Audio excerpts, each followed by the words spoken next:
Okay, so we're back again, and we're going to actually draw today. Chris Petrie here. Thanks for coming by. Drawing is an incredible skill. As watercolor artists, we're always looking to better our drawing skills. This is the perfect way to do it.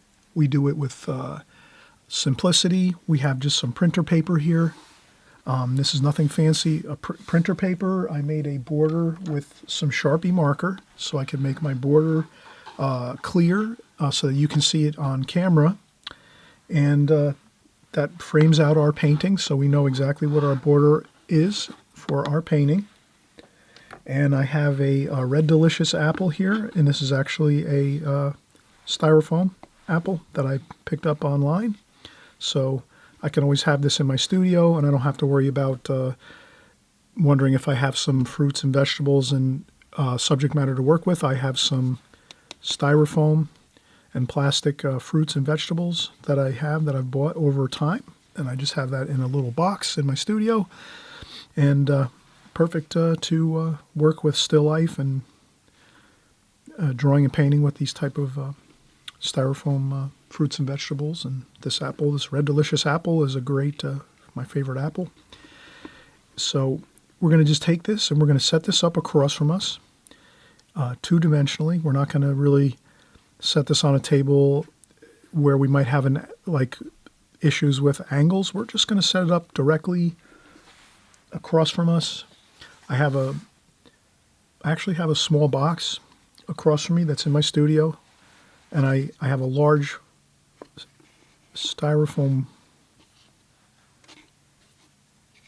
two pieces of styrofoam taped together just like this. This is a small version of what I have across from me.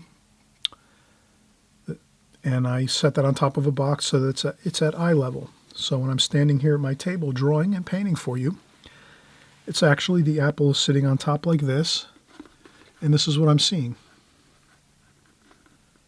I'm seeing the apple at eye level. So I'm not looking at the apple on an angle at all, like this, three-dimensionally. I'm looking at it just in a two-dimensional fashion, like this. And this is the perfect way to really get your drawing skills going and really start to practice. And if you can practice in two dimensions a lot for quite some time, let's say 1 year, then when you start to work in your three-dimensional angles, it becomes a lot easier because you're already used to your two-dimensional drawing, you're comfortable with that, and then it's just a matter of getting more of the bulk of the object that you're drawing, whatever it is, the subject matter, by using, some lines. You can draw some lines on your paper, and we'll cover that in another time.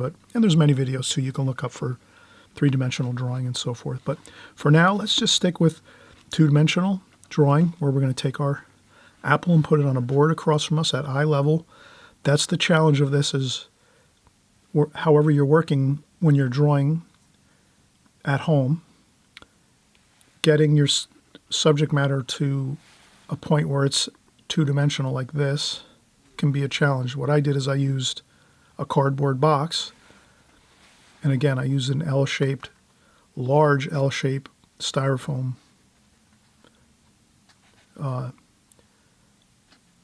backer. So I have a backer board and then a foam top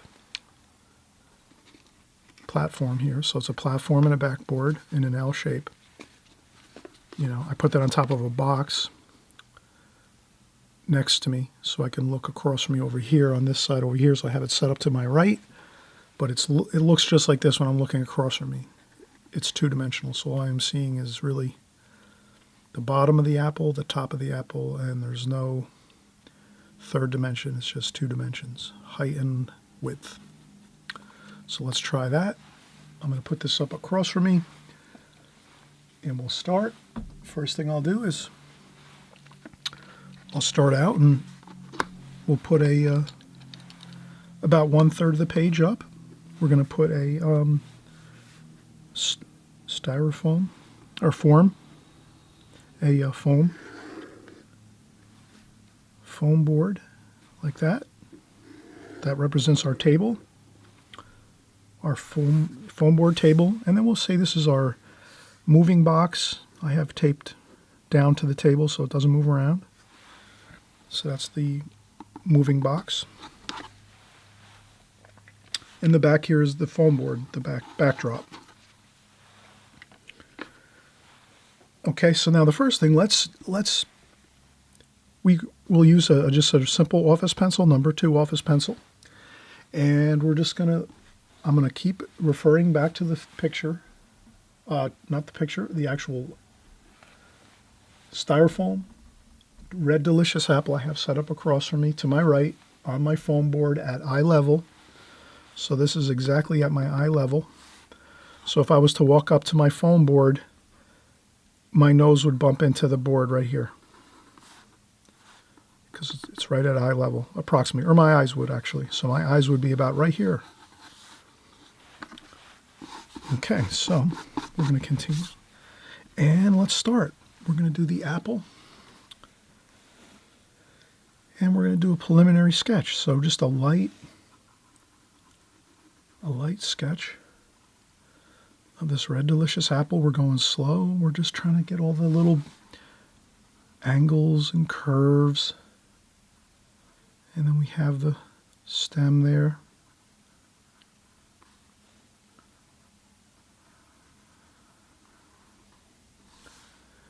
And this goes around. And it comes down like that. Oh, and it's got a little bit of a... And there we have it. That's our red delicious apple. And if you think a line might be off a little bit, you could just gently erase it. I think it comes out a little more here like so, and then it goes in like that a little more. So I want to capture that, make sure that's a little more accurate. And this is more just like that. Perfect. There we go. So we've used our pencil preliminary sketch. We're looking at our apple across from us at eye level. This is just 2-dimensional. We're not doing 3 dimensions where we're complicating things a little bit. We're trying to keep our drawing simple at first. We can practice this drawing technique and keep it simple, and this way we get familiar with just the drawing process and scaling things. And we wanted to fill up our paper here with our apple. It could be a problem if we started out and we made a little small apple, only maybe a 10% of the size of this. Let's get a nice good size apple in our rectangle here. So we have our rectangle. We want to fill that rectangle up with subject matter. We don't want to just take a large rectangle and then put a small apple in the center of it, maybe only the size of, like a small bit. We want to have a large object here that we're going to paint, our apple. Let's fill up the rectangle, just like so. Now we're going to go in and we'll do our pen drawing. So we did our preliminary sketch, and now let's go in. Basically, we're going to trace over it, but we're still going to look over at our apple across from us, just in case we might see something that might look a little different, a line or a curve. And you can change it if you think you see something different.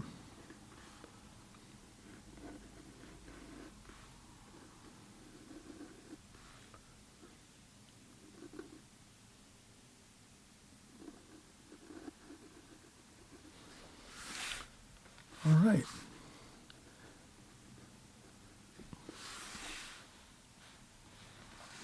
Looks good. So we did our preliminary pencil sketch. We went over the top of it with an office pen, a black office pen. Simple enough. And here we're getting a lot of mileage.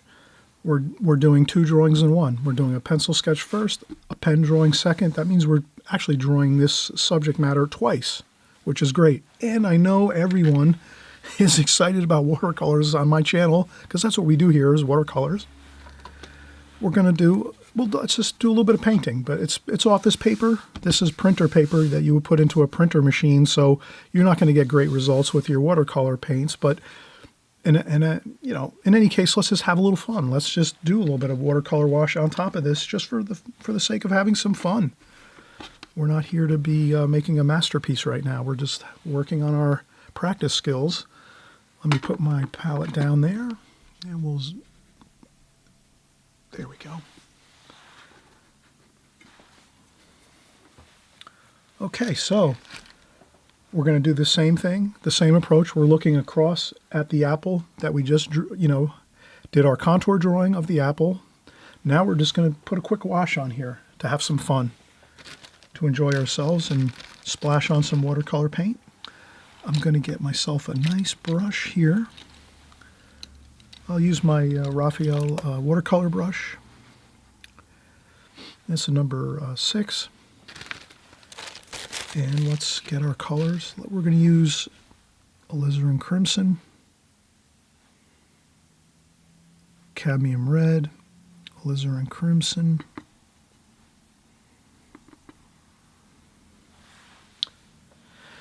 and maybe we'll use some of this dark over here with a little bit of cobalt blue, maybe some purple, French ultramarine blue. We'll make like a dark like that. Okay, now let's have some fun. We're just going to have some fun here, not trying to make a masterpiece here. Let's do the light side. So the light's coming from this direction over here. If you sometimes need a little bit of a mental note, you can always, on your paper, you can just make a note with the light. Light source is here, like that. That'll help when you're painting. This way, we're going to say, all right, our light is coming from this side, so the shadow side will be over here. Now, we're just going to go in, and we're going to leave a highlight here. So I'll leave a highlight there.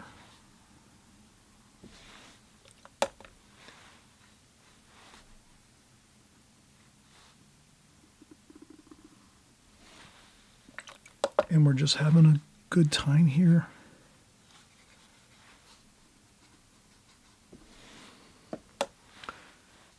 Shadow side is over here.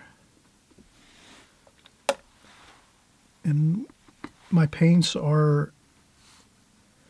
a little bit of, I should have squeezed out some paint here, but we're just having fun, so there's no real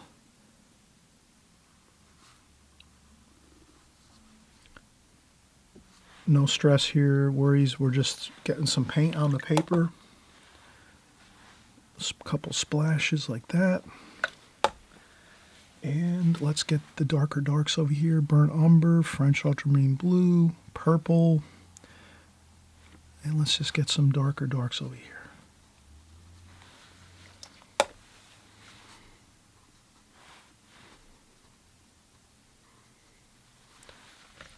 Okay, so we have the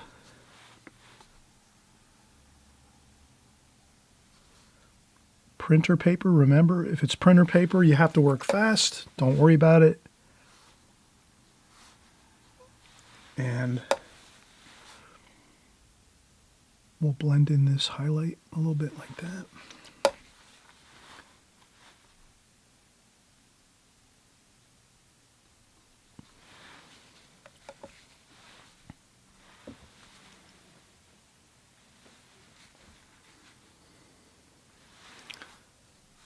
And a little bit of green, olive green, just to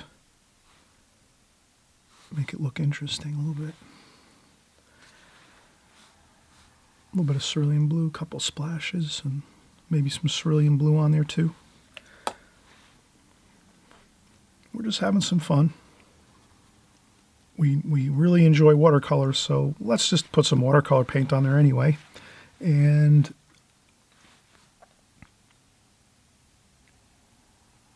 that's the stem there. Just make sure it's a nice dark on the right side. The light's coming from the left side, so we leave a little highlight there.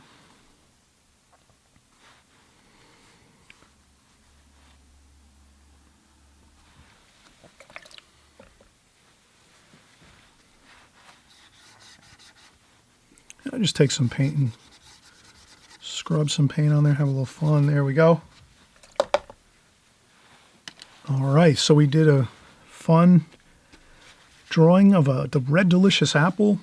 Pencil drawing first, lightly, pen drawing over the top, and then we do some watercolor wash over the top of that pen drawing, just keeping an eye on the idea of light and shadow. Light's coming from the left this way, lighter paint, lighter washes over here, and on the right side you have your shadow side, so you're just going with some darker washes on the right side of that apple. So here we've practiced all kinds of techniques, fundamentals in watercolor and in drawing in just a few minutes, and then we can just take this to our paintings when we're going to do another still life in the future, maybe in a week or two or a month. We'll remember how we did our red delicious apple and how we can use the light and shadow effect, as well as how we're going to contour draw, scale things, and make it a beautiful looking painting. If you haven't subscribed, everyone please subscribe.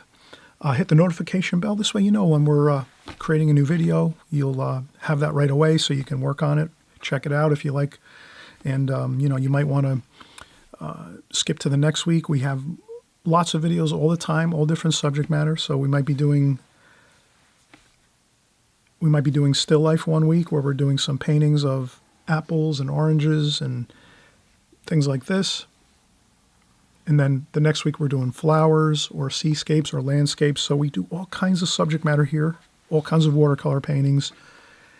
So just come on by, enjoy, learn what you can, get as much information as you can with your watercolors. It'll make your paintings look much more beautiful, and you'll have a lot more fun too at the same time. So we'll see you on the next video, everyone. Thanks for coming by again, and we'll see you soon. Bye-bye.